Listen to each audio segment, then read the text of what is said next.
Speaking of bad up though, we got to talk about Sha'Carri Richardson. Mm-hmm. Was it last week or the week before? I was in there waxing poetic about like, yeah, I don't even care if they call her cocky. It's like I love it. Like Maurice Green was saying, Tim Montgomery, all these American athletes, and then in the space of what 10 days, just under 2 weeks, we get news that she's failed a drugs test, and it wasn't even that. Okay, I was upset to a degree at that, but because of the drug, I was less upset.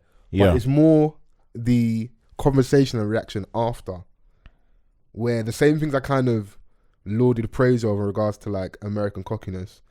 On one end, I'm looking at like, yeah, there's a certain level, and I think like she went past that a little bit, where people that aren't informed are looking at her as like the best thing since sliced bread. Yes, it would have been interesting if she faced Sha'Carri Fraser in the Olympics if she got to the final, which I'm assuming she would do because she's very quick and young. But you got someone that's been running since 2004, 2005. Yeah, and been dominating. Like, you're in your American bubble. The world is much bigger than America, and there are people that have been dominating your sport for a long time. Yeah. Not knowing that currently Sha'Carri Fraser-Price is the fastest woman in the world right now. Yeah. And Sha'Carri ran a good race. She did. And I have high hopes for her. And I do still, not walking my statements back, I do still support the cockiness, but all the people that we've rated, they backed it up. So you have to back it up. Yeah. That's my thing. You've got to back it up. I think she definitely will. I just feel like there's been like, it's great. I love the fact that she's getting the hype, the attention. It's not even hype because she deserves it, the praise that she deserves. But I think a lot of people are jaded to the fact that she's still really early on in her career. Yeah. And whilst it would be amazing for her to come in and beat Sha'Carri Fraser, the likelihood of that happening is slim. And it wouldn't be like, it would be her first Olympics, no? Yeah. It wouldn't be the worst thing in the world if she didn't get gold in her first Olympics. No, of course not. It's still a massive achievement for her to get there in the first place. Like, yes, she is an absolutely amazing athlete. I don't think she was overly cocky. Okay. I don't feel like she was overly cocky. Like, I kind of just get the impression that that's who she is as a person. And maybe age playing a factor as well. Yeah, like she's 21. She's young. She's young. A lot of these athletes are a lot older than her. They've had life experience. They have been through enough to know that sometimes you just run your race and you go home. Like, we're in a different era as well. Yeah. Do you know what I'm saying? Yeah. Like, where social media has a hand in catapulting people to a pedestal that they're not necessarily ready for yet. Do you know what I'm saying? Like, because we're looking at like Sha'Carri Fraser-Price, for example, like, but how many of us know her, you know, the genesis of her career? Like, we don't know, you know, whether she, you know, started winning off bat. Like, we haven't seen that, or like when her big race was like her first big race where she made the athletic headlines. Now it's like generic fans are talking, or like, you know, people that don't necessarily know about, to know Sha'Carri is, you she know, trended on social they media. all have an opinion now. So it's like when that is the conversation, and like there's other things that they're defending in the name of the topic at hand.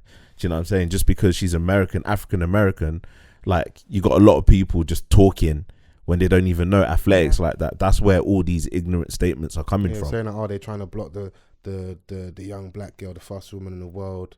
The Olympics won't be the same without her. They're gonna be fine. You know, everyone's gonna be okay. She's gonna be fine. And like, we're always gonna, you know, lean to support where people are tribal, isn't it? Whether it's football fans, whether it's just demanding, whether it's girls, when you add race. So of course she's a young black girl, so you wanna kind of put that big arm around her. Yeah. But also, man, just because you're black man doesn't mean we can't tell the truth. Yeah. Like, it was irresponsible. We can add the context of, so her mum passed away recently, innit? Yeah. And that's what the story's been, that like she was probably smoking weed to deal with whatever pressure and stress that really come with the job. It was within that week. And obviously dealing with death for her mum, innit? So of course, all sympathy in regards to that. But still, you are a professional athlete, and the rules are the rules. And then people that don't know stuff will then see the thing about Michael Phelps. He didn't even get tested. They didn't catch him with weed in the system. It was just a photo of him with a bong, and he got banned as well. Yeah. So there's been parity across the board. I read that she found out from a reporter, from a journalist, that her mum had passed away. So they were doing like an interview or something, and they brought it up. So she was like, after that, she had a race coming up, by the way. And she was like, understandably super anxious. So why are you breaking the news to me? Why are you telling me that? So like, I remember there was a Meg Thee Stallion interview, and like her mum had just passed, and they kept on referencing her mum. Like, this is early in her career. Like, chill out, man. But like, what kind of journalism is this? People are mad. So she was saying that, and when I read that kind of put her statement into context about like, I know what I did was wrong, and I still did it, because without the sort of backstory, you kind of think she is just being cocky, like, I wanted to do it, like rebellious almost, like, I wanted to do it, so I did it. But when you hear something like that, you do have empathy for her, like, being so young. And yes, it's like her biological mother, I think she's raised by her grandmas. She's still your mum, and in a place where, just like Van said, you've been put on a pedestal and literally the whole world is watching you, and it feels like your world is caving in at that moment. I definitely understand that, because at that point in time, there's so much happening. You know that, yes, you are putting your the race in jeopardy and whatnot, but at the same time, people will understand. Yeah, especially because the thing you're doing was to possibly ease your pain, and it's not performance enhancing drugs. That's where you get more sympathy. And I feel like a lot we're getting more relaxed with regards to weed, innit? So because you're allowed to take it off season as a sprinter. So like, you know, like, but you know, there's a lot of people that have been talking about, you know, like you were saying, her cockiness as well. You know, some people are saying that she's talking like she's like Simone Biles level. She has been a little bit, but I think it's the age thing, innit? And like, you got your Twitter right there, you're gonna say stuff, and like, if everybody's talking about it, you're gonna respond. There was a little cheeky thing about, like, I see her tweeting saying, "Oh, thanks for all the love and support I'm getting." End quote. Like, the games won't be the same without me, type of thing, innit? And it's chill. Like, you're like, relax. Like, you're still in good favour. We're still on the empathy and the sympathy bandwagon for you, but don't do too much, innit? You know, like, just relax, pump your brakes, firm this one. Because she came out as accountable. I saw an interview. She kind of took it on the chin, like, I made a mistake and it is what it is. But she was billing it. Yeah, bruv. Oh, man. You never had a long day and you thought... Yeah, bill it. You know what? Listen. Yeah. Someone said this is Sha'Carri Richardson's lawyer. Oh, my God. I knew what this would be.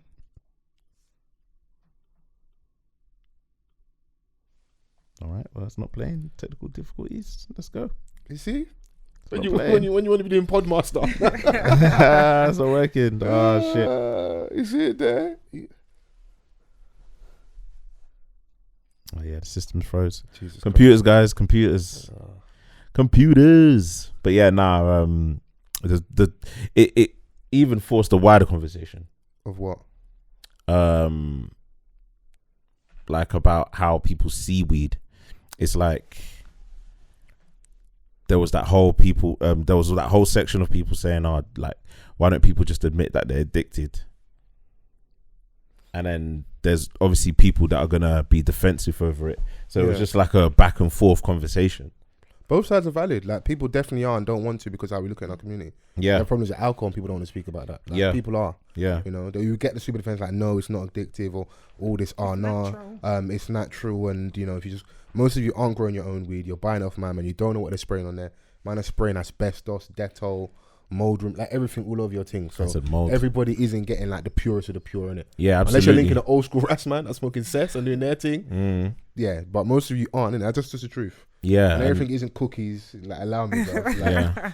Like, I think some people were like being defensive over the judgmental tone.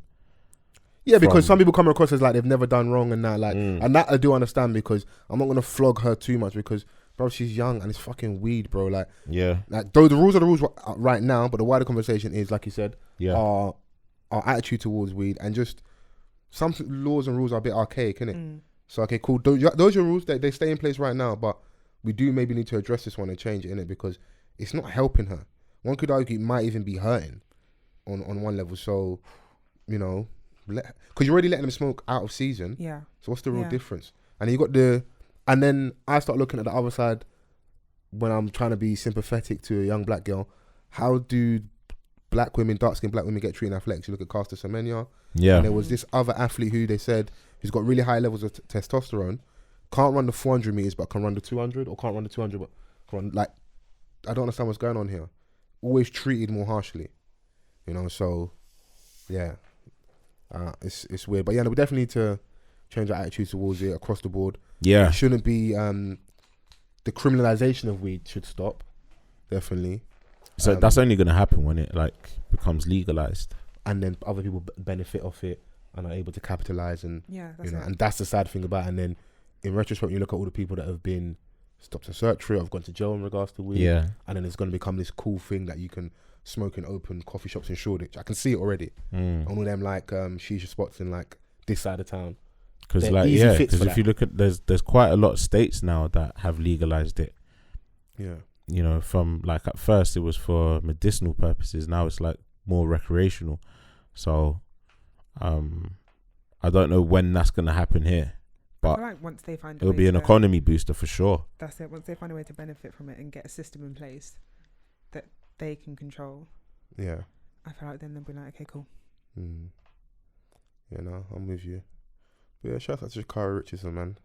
If you need to build it, go again. Listen, man. If you lot thought she was smoking weed before, she's definitely smoking weed now. I can tell you that for free. Yeah, man. Like you're gonna miss a major tournament, but you're 21 and you've got to just go again, man. Start winning like other races and world championships, because that's a thing as well. Like, oh, you're a world champion yet? And that's what I was kind of alluding to earlier. That with the chat around her and what she was saying, stuff like, you still got levels to go before even like the Olympics. Before you can even chat to certain dons. Yeah. Do you know what I'm saying? Like, because one way or another, like, you'll be humbled, innit? Yeah. Yeah, that's true. Yeah. That's definitely like, true. this has humbled her for sure. Yeah, it doesn't seem like on social media, but behind the scenes it probably has. Yeah, man, like, she's gonna learn from this, like, because like you were gearing up to go to the Olympics, like that's the pinnacle of sport as an athlete. Yeah. And yes, while I empathise with her, it's still like you fucked it up. And like, Nike are even backing her, like, Nike have been like super progressive in terms of like their marketing strategies towards black athletes, especially the women. So they're like, giving her a blight basically. But it's also like the public opinion, like she lost her mum in it, so there's that empathy angle as well. Man, like it's not good for PR for you to drop her in that moment. Yeah, it's probably better for PR for you to stand next to us and then people come out and say like, "Oh, they're being progressive." Especially when one of your brand ambassadors is one of the best athletes of all time, Serena Williams. True. Yeah. No, even Wimbledon at the minute is kind of peak, because Naomi Osaka, she didn't do Wimbledon. She decided to prioritize her mental health. Yeah, I like the consistency. Like, if I dropped out the French Open, this thing ain't French Open ain't too big for me to drop out. I'm world number one and I can do that as well. Yeah, it's like they're vexed. And as well, I feel like if you're gonna take a layoff from like competition in like elite sport, Corona time's probably the time to do it as well. Not being like not adding cynicism, but it's like if you win Wimbledon, you win Wimbledon, innit? But this is like this weird period where like stadiums aren't open properly as well. Things might not be being handled properly in regards to tournaments. I mean, I've been keeping up with Wimbledon. We'll and get to it next year, the year after. It's pretty packed now. Yeah. Yeah. But the capacity is not as like vast as a football stadium. Of course not. Yeah. But it's still ram in there. Centre court's quite big though. Yeah, centre court is big. You got to say it's bigger than football stadium. Centre court's big still. I was watching the young British sensation that's just coming through now, Emma Raducanu. Okay. She had made it far into the tournament, but she had to retire because she suffered from breathing problems on the court. Oh, is that the one that Piers Morgan was trying to get at? Oh, was it? Someone's trying to get someone for basically quitting, but. Nah, man, she's only 18. She's just just done her A-levels. She's just done her A-levels? Yeah, man. And you're at Wimbledon? Yeah. Coming some slack, man. Yeah, there's another black girl from the States, Coco Gauff. She's 17. She's killing it. You're a proper tennis fan, innit? Yeah, man. Yeah. I want to go back to when I went there years ago for like I said, my mum picked a really good college, so they took us to Wimbledon. I'm rooting for Federer to win it one last time, man. And then do you think that's it? If he wins, he's reckon to retire? Probably. Yeah. He's been chasing this one, but it looks like Novak will probably win. Yeah, Novak's not playing, but he'll be flogging everyone. but.